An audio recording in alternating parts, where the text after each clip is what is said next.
So, Superman tracking has come out again, and it's revised down, and everyone's having a meltdown online. Everyone's decrying, oh, it's the death of the movie, and oh, it's terrible, and no one's interested in Superman, and oh, it's so bad. And I can't help but think to myself, where have you been, like, the last few years? They always do this. They always do this. So, the initial long-range tracking is normally quite high. Then what normally happens is they revise it down, well below the initial tracking. So they can open higher than the tracking and say, oh, it's beaten expectations. This has happened like textbook quite often. Quite often, actually. So often this feels really stupid to do this video. So we're going to do it anyway. But hit subscribe if you're new here. Do turn those bell notifications on. Just as an FYI, like, I don't care about this movie. I've ripped the piss out of it in some of the trailers. I'm like, oh, that shot's bad. Oh, that's bad. Blah, blah, blah. I don't really care about it. I'm not biased either way. I don't like Marvel. I don't really like DC. I don't care. But it does seem a bit silly to not recognize the pattern of behavior that movie studios, tracking websites, and also the mainstream media, you know, has been doing for quite a long time. This is a pattern. They do it all the time. So let's take a look. And it says this. Superman, the first movie under the DC studios headed up by James Gunn and Peter Safran, arrived on tracking with $125 to $145 million outlook on NRG. However, various distribution sources believe the real range for the domestic opening of the Gunn-directed movie is now more in the $90 to $125 million vicinity. It's like, okay. And you know what annoys me about this? It's like, deadline. You know, why don't you recognise this pattern of behaviour either? Why can't you recognise this?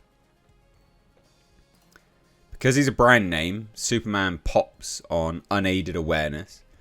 That's the category where those moviegoers polled automatically cite a movie they want to see without being prodded by a pollster. With a 30 in unaided awareness, it's higher than Top Gun Maverick, which did 126.7. But is that the right comp? Better to look at first choice, the definitely must-see category for those willing to get off their couch. But this is where good word of mouth will sell it. In first choice, Superman is below post-COVID superhero movies such as Thor, Love and Thunder, The Batman, and Gunn's Guardians of the Galaxy Volume 3. Here's the rub. First choice for this year's Captain America Brave New World was higher than Superman by 71% at the same point in time. And that movie opened to $88.8 million.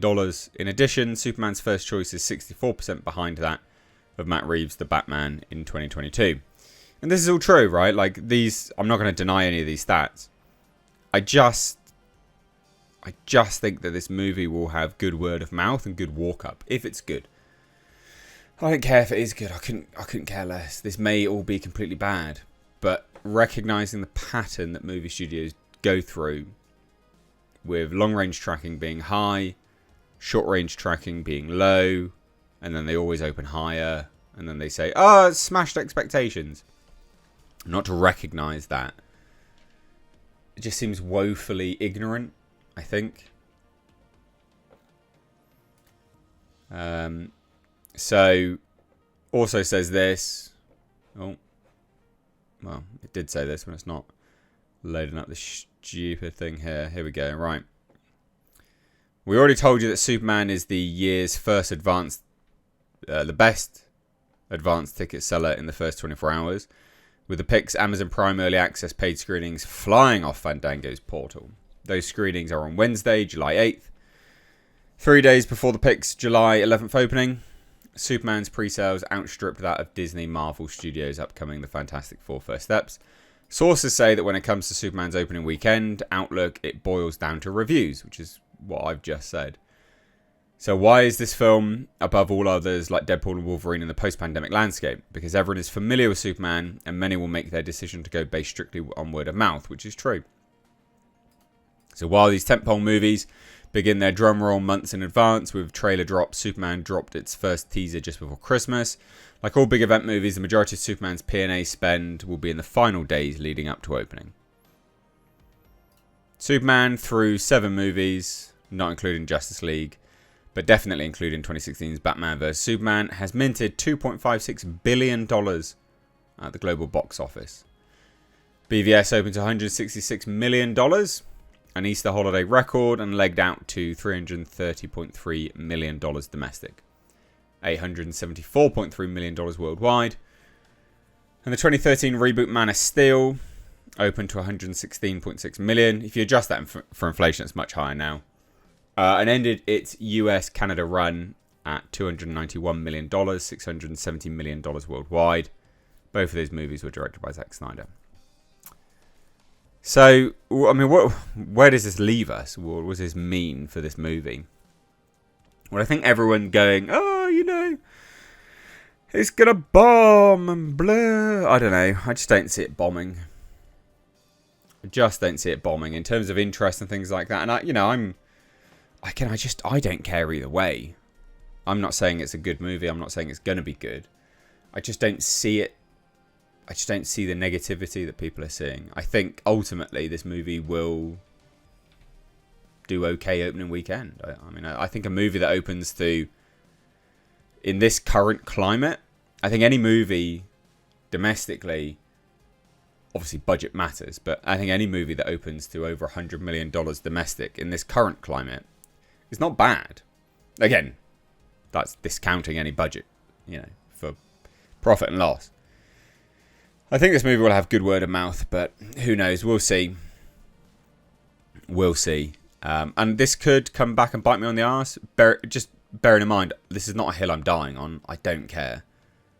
I'm not trying to make a proclamation. I'm just trying to assess that every movie at the moment has had long-range tracking higher, short-range tracking lower, and then they open and say, oh, it smashed expectations. That is a pattern, Patterns are there for a reason. You recognise them so you can predict stuff. It's very predictable. So I don't think this is going to be the bomb that people are saying it's going to be. I think with the current climate of movies, people go out, if there's good word of mouth or for recognisable IPs. And I think this has at least one of them going for it. It's a recognisable IP. Anyway, and also it's in a landscape of nothing else coming out really. But bearing in mind, and I'll end on this note, if this does bomb, Fantastic Four First Steps will bomb as well. And then at that point we'll see the end of the comic book movie biz. Not the absolute end, but we'll see the end for a while. Certainly the domination of the movie theatres by them, yes. Because I think that will indicate that comic book movies are dead. Anyway, leave your thoughts down below. Bye now.